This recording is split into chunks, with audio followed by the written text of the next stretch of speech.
Students, this is Arnika and welcome to study with NV sir.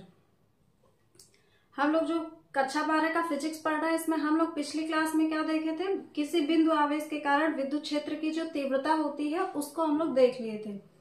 किसी बिंदु आवेश के कारण विद्युत क्षेत्र की तीव्रता E इक्वल टू कितना होता है, 1/4 पाई एप्सिलॉन नॉट Q/r² होता है। इसको हम लोगों ने देख लिया था। आज हम लोगों को क्या डिस्कस करना है कि विद्युत द्विध्रुव आघूर्ण क्या होता है। तो विद्युत द्विध्रुव आघूर्ण जानने से पहले क्या जानना होगा कि विद्युत द्विध्रुव क्या होता है, क्योंकि विद्युत द्विध्रुव को जब हम जानेंगे तो विद्युत द्विध्रुव आघूर्ण क्या होता है ये हम अपने आप ही जान लेंगे। तो चलिए आज की क्लास में हम लोग देखते हैं कि विद्युत द्विध्रुव और विद्युत द्विध्रुव आघूर्ण क्या होता है। तो मान लीजिए कि दो आवेश हैं, यहाँ पे क्या है -q है और यहाँ पे क्या है +q है। दो आवेश हैं लेकिन दोनों क्या है, विपरीत हैं। एक -q है, एक +q है। दोनों को एक दूसरे से अल्प दूरी पे रखते हैं। मान लीजिए कि यहाँ पे -q को रखा, यहाँ पे +q को रखा और इन दोनों की जो बीच की अल्प दूरी है उसको हम लोग कितना ले लेते हैं, 2l ले लेते हैं। दो बिंदु आवेश समान परिमाण के हैं, इन सबका जो परिमाण है वो क्या है, समान है। परिमाण समान है लेकिन जो इन पे आवेश है वो कैसा है, विपरीत है। तो दो समान परिमाण किंतु विपरीत आवेशों को एक दूसरे से अल्प दूरी पर रखने पर, वो अल्प दूरी का मान कितना होगा, 2l होगा। अल्प दूरी पर रखने पर जो ये एक निकाय या सिस्टम बनता है इसी को हम क्या कहते हैं, विद्युत द्विध्रुव कहते हैं।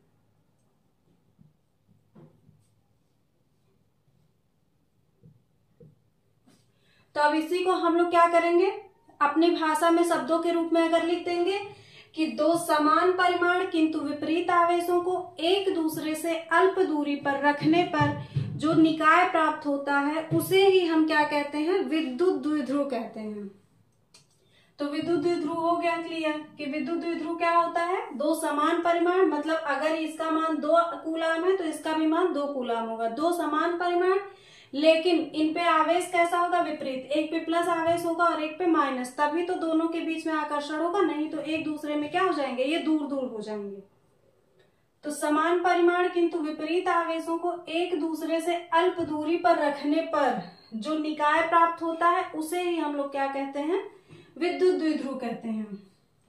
अब ये जो दो समान परिमाण का आवेश है, इनमें से किसी भी एक आवेश को ले लेते हैं और इन दोनों के बीच की जो दूरी है, अल्प दूरी, उसका अगर हम लोग गुणनफल कर देते हैं तो हमको क्या मिल जाता है, विद्युत द्विध्रुव आघूर्ण। क्या मिल गया, विद्युत द्विध्रुव आघूर्ण। तो विद्युत द्विध्रुव आघूर्ण क्या होता है कि दो समान परिमाण में से किसी एक, दो समान परिमाण के आवेश में से किसी एक आवेश तथा उन दोनों आवेशों के बीच की अल्प दूरी के गुणनफल को क्या कहते हैं, विद्युत द्विध्रुव आघूर्ण कहते हैं। तो इन दोनों परिभाषाओं को हम लोग क्या करेंगे, लिखेंगे अपने शब्दों में, और इनको किस तरह से लिखना है तो चलिए देखते हैं। विद्युत द्विध्रुव,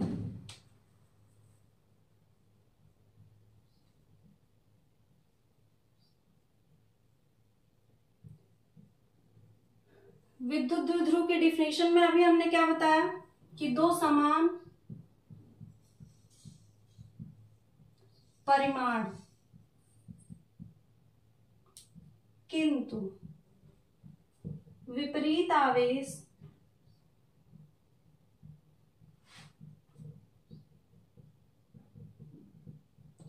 को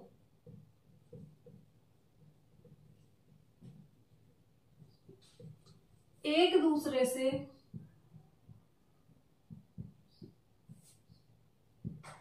अल्प दूरी पर रखने पर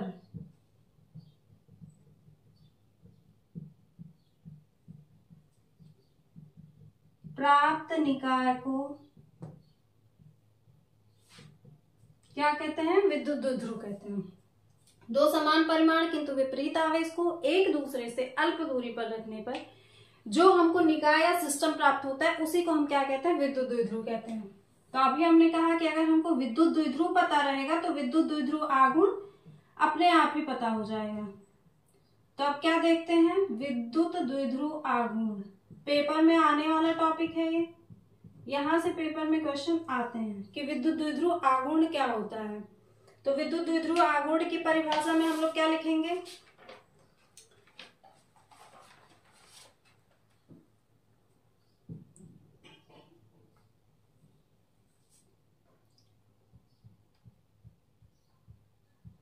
दो समान परिमाण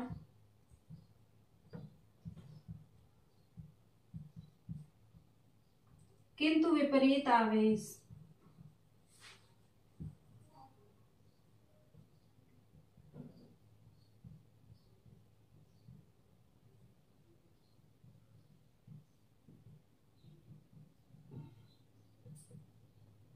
आवेशों को एक दूसरे से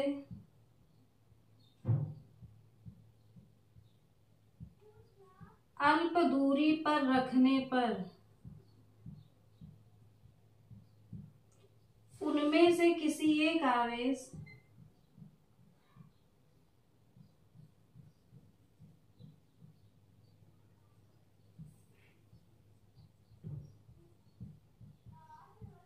तथा अल्प दूरी के गुणनफल को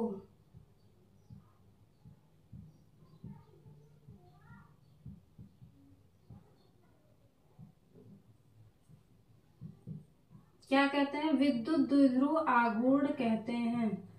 ठीक है, तो अभी हमने जो ये समझाया, अगर ये फिगर समझ में आ जाएगा तो परिभाषा तो हमको लिख लेना है। किताब में थोड़ा सा शब्दों में हेर फेर है, लेकिन उससे क्या है, ज्यादा परेशान नहीं होना है। क्यों? क्योंकि हमको जो कहना है वो हम अपने शब्दों में भी लिखेंगे तो वहां पे नंबर नहीं कटेगा। तो विद्युत द्विध्रुव की परिभाषा, अगर ये फिगर हमारा हमने देख लिया और समझ लिया तो विद्युत द्विध्रुव पता हो जाएगा। और अगर विद्युत द्विध्रुव पता हो गया है तो किसी एक आवेश को उठा के और उन दोनों के बीच की दूरी के गुणनफल कर देंगे तो क्या पता चल जाएगा, विद्युत द्विध्रुव आघूर्ण पता हो जाएगा। फिर उसी को हम अपने शब्दों में यहाँ पे लिख देंगे। अब ये हो गई बात विद्युत द्विध्रुव तथा विद्युत द्विध्रुव आघूर्ण की। अब इसके बाद हम लोग क्या देखते हैं, अगर हमको आघूर्ण का पता चल गया तो आघूर्ण को किससे डिनोट करते हैं, पी से। अभी हमने कहा आवेश और दूरी का जो गुणनफल होगा वो क्या कहलाएगा, आघूर्ण कहलाएगा। अब यहां से आप लोग मात्रक तो निकाल ही लेंगे। अगर हमको आघूर्ण का मात्रक देखना है तो क्यू का मात्रक देखेंगे, और क्यू का मात्रक क्या होता है, कूलाम। और ये 2L है, लेकिन ये है क्या, दूरी, और दूरी का मात्रक क्या होता है, मीटर होता है। तो आघूर्ण का अगर हम लोग विद्युत द्विध्रुव आघूर्ण के मात्रक की बात करें तो क्या हो जाएगा, कूलाम मीटर हो जाएगा। विद्युत द्विध्रुव आघूर्ण का मात्रक क्या हो जाएगा, कूलाम मीटर।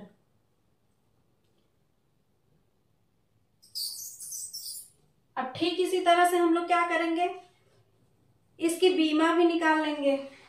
अगर हमको इसका विमीय सूत्र देखना हो तो विमीय सूत्र के लिए क्या करेंगे, Q की बीमा।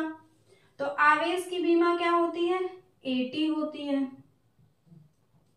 दूरी की बीमा क्या होती है, L होती है। तो इसीलिए विद्युत द्विध्रुव आघूर्ण की बीमा क्या हो जाएगी, M पे 0, क्योंकि M लिखा जाता है, लिखने का एक क्रम होता है। तो M पे 0, क्योंकि यहाँ पे M की चर्चा ही नहीं है। और क्या, L1 भी लिख सकते हैं और L भी लिख सकते हैं, और AT। ये क्या हो गया, विद्युत द्विध्रुव आघूर्ण का विमीय सूत्र। और जो विद्युत द्विध्रुव आघूर्ण होता है, अभी हमने पीछे बताया था कि जो विद्युत द्विध्रुव होती है क्या कहते हैं, विद्युत क्षेत्र की तीव्रता होती है वो हमेशा क्या होती है, -Q की दिशा में होती है। पहले भी हम लोग ये पिछली क्लास में बता चुके हैं। और +Q से क्या होती है, विपरीत दिशा में, या +Q से जो हमारी तीव्रता होती है वो दूर जाती है। अभी इसका काम आएगा, इसीलिए हमने इसको फिर से बता दिया कि जो तीव्रता होती है वो -Q की दिशा में होती है और +Q से विपरीत दिशा में, या +Q से दूर की तरफ होती है। अब इसका काम कहाँ पे आएगा, तो अब हम लोग अगर देखें भी तो क्या देखें, किसी विद्युत द्विध्रुव के कारण, जब हम लोग विद्युत द्विध्रुव को देख लिए तो अब विद्युत द्विध्रुव का तीव्रता पे क्या प्रभाव पड़ेगा। तो विद्युत द्विध्रुव के कारण विद्युत क्षेत्र की अगर हमको तीव्रता निकालनी हो तो हम कैसे निकालेंगे,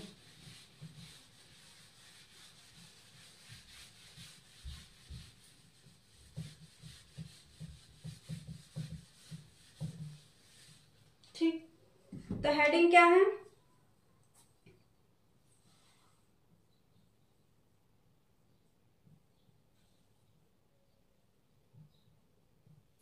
विद्युत द्विध्रुव के कारण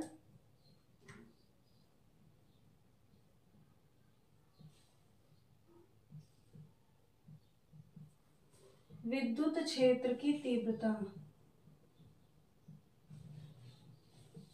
हेडिंग लगाएंगे। अब ये तीव्रता निकलेगी कैसे? तो पहले हम लोग विद्युत द्विध्रुव का निर्माण कर लेते हैं। विद्युत द्विध्रुव का निर्माण कैसे करेंगे? ए और बी कोई बिंदु लेंगे, यहाँ पे मान लेते हैं हम माइनस क्यू आवेश है और बिंदु पी पे कैसा आवेश है? प्लस क्यू आवेश है। इन दोनों को एक दूसरे से अल्प दूरी पर रखने पर क्या होगा? हमें क्या मिलेगा? विद्युत द्विध्रुव मिलेगा। अब इसी विद्युत द्विध्रुव के कारण हमको क्या निकालनी है? विद्युत क्षेत्र की तीव्रता। अब ये तीव्रता मान लीजिए हम लोग यहाँ पे कोई बिंदु है P, इस बिंदु P पे हमको क्या करनी है? विद्युत क्षेत्र की तीव्रता निकालनी है।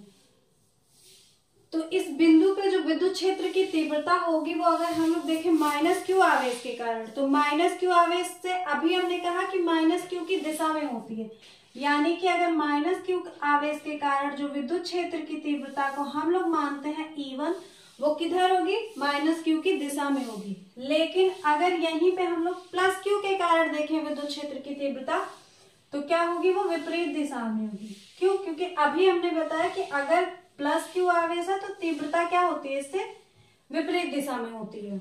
तो उसका काम यहीं पे था कि जो माइनस क्यू आवेश है उसके कारण विद्युत क्षेत्र की जो तीव्रता है वो E1, उसकी दिशा किधर होगी? क्यू की तरफ होगी, और प्लस क्यू के कारण जो विद्युत क्षेत्र की तीव्रता होगी E2, उसकी जो दिशा होगी वो किधर होगी? प्लस क्यू के विपरीत दिशा में होगी।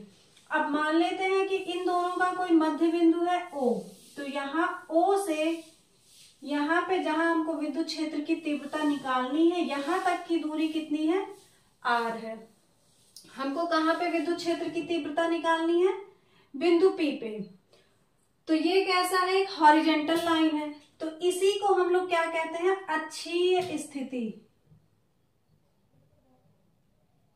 ठीक, अक्षीय स्थिति। इसका मतलब कि अगर पूछे कि अक्षीय स्थिति में विद्युत द्विध्रुव के कारण विद्युत क्षेत्र की तीव्रता बताओ, तब हम लोग क्या करेंगे? इसका इस्तेमाल करेंगे। वहीं पे अगर मान लीजिए हम लोग यहाँ पे जो दो बिंदु था विद्युत द्विध्रुव, ये हो गया विद्युत द्विध्रुव हो गया, और यहाँ पे कोई बिंदु P है और इस बिंदु के कारण क्या निकालनी है? विद्युत क्षेत्र की तीव्रता। तो ये वर्टिकल लाइन है, यहाँ पे क्या हो जाएगा? निरक्षीय स्थिति हो जाएगी। लेकिन अभी हम लोग इसकी चर्चा नहीं कर रहे हैं, अभी हम लोग क्या देख रहे हैं? अक्षीय स्थिति। ठीक है, तो अक्षीय स्थिति में विद्युत द्विध्रुव के कारण विद्युत क्षेत्र की जो तीव्रता होती है उसका मान कितना होता है? तो कितना होगा? चलिए देखते हैं। इसको थोड़ा सा ऊपर लिख देते हैं। यहां से यहां तक की जो दूरी है वो कितनी हो जाएगी? R हो जाएगी। अगर यहां से A से B तक की दूरी 2L है तो यहाँ की दूरी L होगी और यहाँ की ही L होगी, क्योंकि O क्या होता है? AB का मध्य बिंदु होगा जो AB को दो बराबर भागों में बांटेगा। ठीक है, तो अब यहाँ पे अगर हमको क्या होता है? डेरिवेशन में यहाँ पे कुछ लिखना होता है, तो लिखने में भी क्या लिखेंगे हम लोग? ये विद्युत द्विध्रुव आघूर्ण क्या है? AB है, तो माना एक विद्युत द्विध्रुव आघूर्ण AB है। माना एक विद्युत द्विध्रुव आघूर्ण क्या है? AB है। अब इसका कोई काम नहीं है, जिसकी लंबाई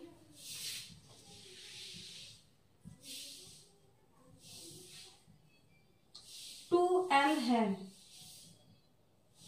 माना कोई विद्युत द्विध्रुव आघूर्ण क्या है? AB है, जिसकी लंबाई 2L है। इसके मध्य बिंदु से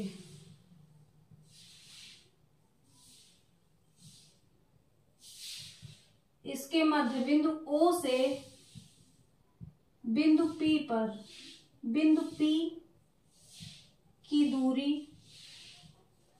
R है।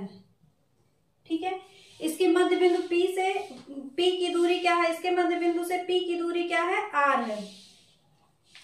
इसी बिंदु P पर स्थित तथा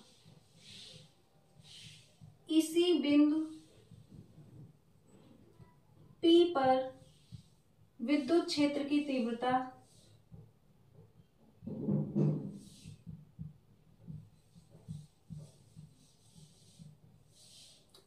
ज्ञात करनी है।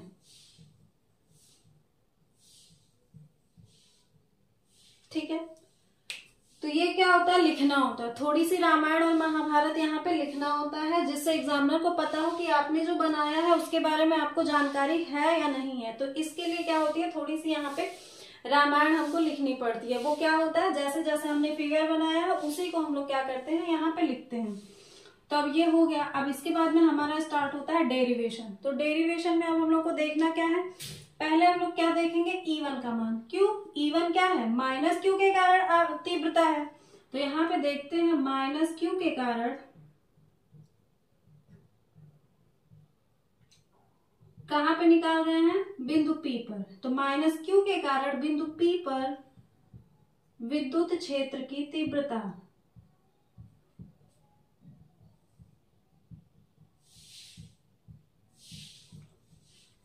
तो विद्युत क्षेत्र की तीव्रता क्या है, E1 है। तो वो कितनी हो जाएगी, E1 E बराबर होता ही है 1/4πε0। और क्या होता है, Q/r²। तो Q तो रहेगा ही। अब r², r का मतलब क्या होता है, दूरी। तो यहाँ पे माइनस क्यू के कारण जो दूरी लेंगे वो क्या लेंगे, A से लेके P तक लेंगे, यानी कि AP, और दूरी का स्क्वायर होता है तो क्या हो जाएगा, AP का स्क्वायर हो जाएगा। अब यहाँ पे हम लोग देख लेते हैं, हम लोग AP को लिख क्या सकते हैं, A से जो P तक की दूरी है उसको हम लोग क्या लिखेंगे, OA, और क्या लिख देंगे, OP। मतलब यहां से यहां तक की दूरी में यहां से यहां तक की दूरी को जोड़ दे तो पूरा यहां तक की दूरी पता चल जाएगी। यानी AP बराबर क्या हो जाएगा, OA प्लस OP। देख लीजिए, OA और प्लस OP मिलके क्या हो जाएगा, ये O को गायब कर देंगे, AP हो जाएगा। OA की वैल्यू कितनी है, अभी हमने बताया L है, तो L हो जाएगा। OP की वैल्यू कितनी है, यहाँ O से P की जो दूरी है वो कितनी है, R है। यानी AP का मान कितना हो गया, L प्लस R। तो 1/4πε0 Q बटे क्या हो जाएगा, L प्लस R का होल स्क्वायर हो जाएगा। ठीक है, ये हमारा निकल गया E1 का मान। अब ठीक इसी तरह से हम लोग क्या देखेंगे, प्लस Q के कारण। प्लस Q के कारण किस बिंदु पे देख रहे हैं हम लोग, P पे। बिंदु P पर विद्युत क्षेत्र की तीव्रता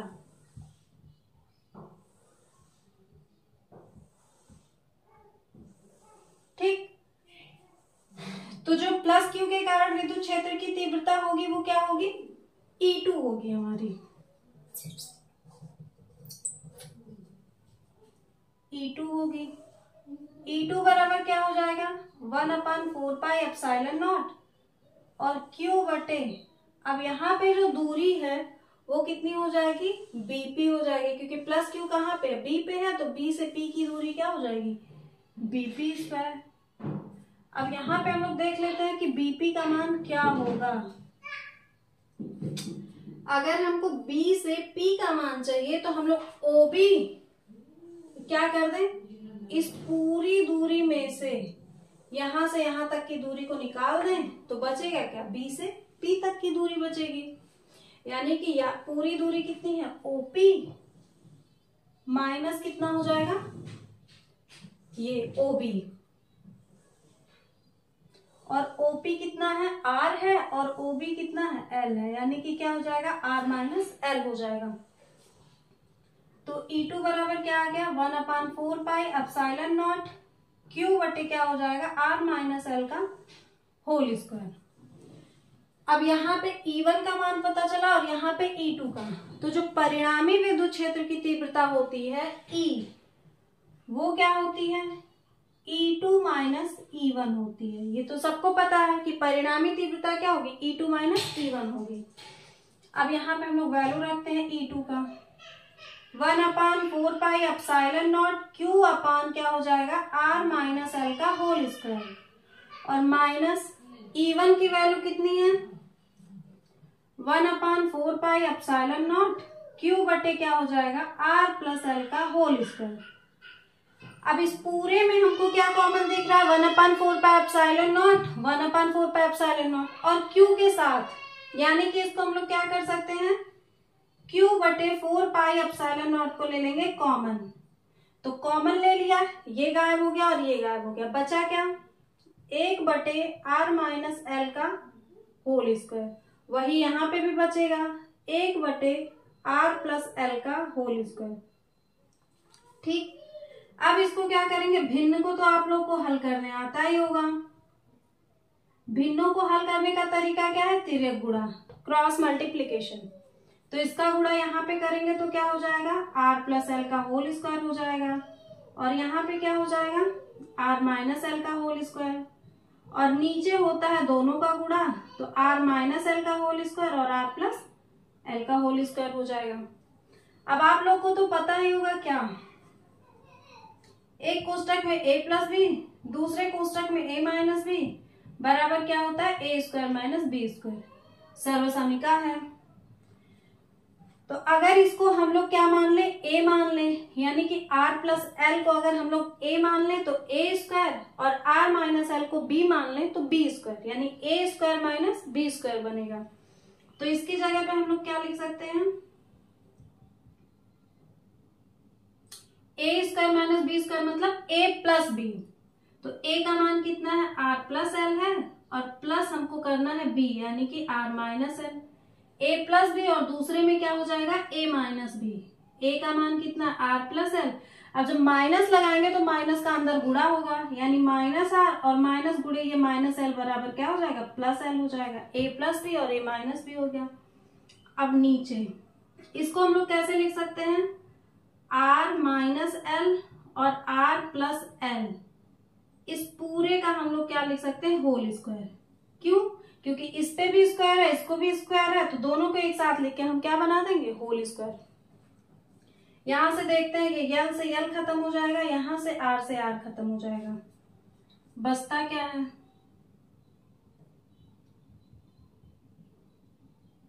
आर और प्लस आर मिलके क्या हो जाएगा 2r, और बीच में दोनों ब्रैकेट के बीच में क्या होता है गुणा, यल और प्लस एल मिलके क्या हो जाएगा 2l हो जाएगा नीचे। अब अगर इसको हम लोग फिर से a मान लें इसको b मान लें तो क्या हो जाएगा a माइनस बी और a प्लस बी, यानी कि अगर हम लोग r को a मान लें, इस बार सिर्फ r को a मान रहे हैं और l को b मान रहे हैं, तो एक कोष्टक में a माइनस या b स्क्वायर को हमको देखना ही नहीं है, a माइनस बी और a प्लस बी का मतलब क्या होता है a square minus B square, यानी कि a स्क्वायर a को हमने क्या माना r, तो a स्क्वायर और माइनस बी स्क्वायर, ये तो हमारा अंदर का मान हो गया। अब इसका भी होल स्क्वायर था तो हम लोग क्या करेंगे इस पूरे का फिर से क्या करेंगे होल स्क्वायर कर देंगे। अब उसके बाद देखते हैं यहाँ पे जगह ही कम पड़ गया है,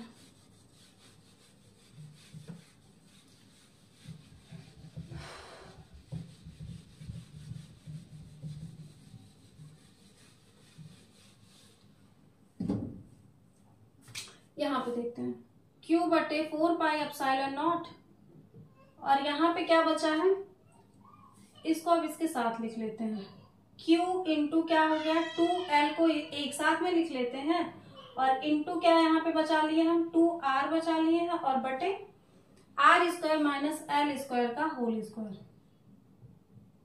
अब यहाँ पे अगर R जो हो वो L से बहुत ज्यादा हो, मतलब R is very very greater than L, तो यहाँ पे जो L होता है वो R की तुलना में नगण्य यानी कि 0 माना जाता है। ये Q इंटू 2L अभी हमने बताया क्या होता है P होता है, और यहाँ पे क्या है 2R है, और बटे क्या है 4 एप्सिलॉन नॉट इंटू, अब यहाँ से अगर L की वैल्यू 0 हो गई तो यानी कि R स्क्वायर और माइनस 0 का स्क्वायर और इसका होल स्क्वायर है, P इंटू 2R बटे क्या हो जाएगा 4 एप्सिलॉन नॉट इंटू जीरो का कोई मतलब ही नहीं है, यानी कि ये क्या हो जाएगा, खत्म हो जाएगा। तो 1/r² का होल स्क्वायर क्या होगा, जैसे घातों पे जब घात होता है तो इसका क्या होता है आपस में गुणा, यानी कि ये क्या हो जाएगा r⁴। तो यहाँ पे क्या हो जाएगा r पे 4 की घात, ये 1r से इसको काटेंगे तो यहाँ पे क्या बचेगा 3 बचेगा, यानी कि अब यहाँ पे क्या आया 1/4 पाई एप्सिलॉन नॉट इनटू, यहाँ पे क्या है 2p बटे यहाँ पे क्या बचा है r³। यही जो हमारी क्या है विद्युत क्षेत्र की तीव्रता है, और किसके कारण है, अक्षीय स्थिति में। अक्षीय स्थिति में जो विद्युत क्षेत्र की तीव्रता होती है 1/4 पाई एप्सिलॉन नॉट 2p अपान कितना होता है r³ होता है। तो विद्युत द्विध्रुव के कारण हमारा विद्युत क्षेत्र की तीव्रता वो भी किस स्थिति में, अक्षीय स्थिति में। उसका हम लोगों ने क्या देखा है, सूत्र का डेरिवेशन देखा है। तो उम्मीद करते हैं कि आप लोग को ये डेरिवेशन समझ में आया होगा, और जब भी आप लोग एक बार दोबारा से करेंगे तो आप लोग खुद से क्या होंगे, कर पाएंगे। तो उसके बाद में अब आज की क्लास हमारी अगर अक्षीय स्थिति हो गई, तो हम लोग निरक्षीय स्थिति में जो विद्युत क्षेत्र की तीव्रता होगी उसको हम लोग देखते हैं अगली क्लास में। Thank you.